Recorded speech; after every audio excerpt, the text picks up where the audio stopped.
The judiciary has been challenged to reform its operations to attract more Kenyans to seek justice through the courts.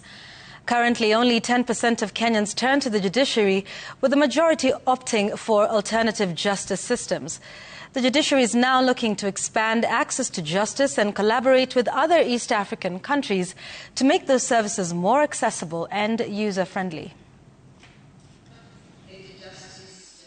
Judges, magistrates and judicial officers from East Africa meeting in Nairobi acknowledged the cross-cutting challenges that residents of their country face in accessing justice. So for many of our people, the former court system remains slow, it remains costly, it remains distant, and many times intimidating.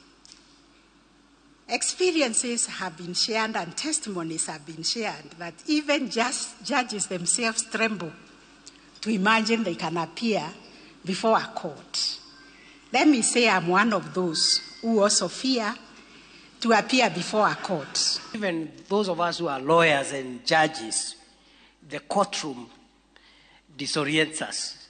How much so for the citizen who is pursuing some issue? And they are from a corner there, and this is their first experience before a judge or a magistrate. For millions, especially women, youth, small entrepreneurs, and rural communities, the justice system appears more like a fortress than a support structure.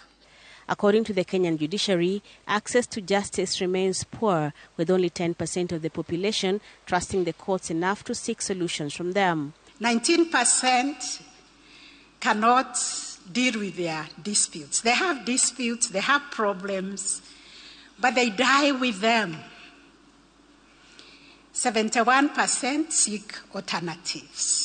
The numbers are nearly identical for the other countries in the region, underscoring the need for an integrated collaborative approach to solutions, which the judiciaries agree include moving towards people-centered justice. That our judiciaries have increasingly embraced multi-door approaches to justice.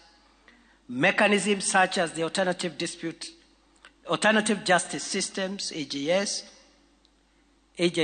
court annexed mediation, small claims courts and restorative justice processes reflect a growing recognition that justice cannot be confined to stone buildings or rigid procedures.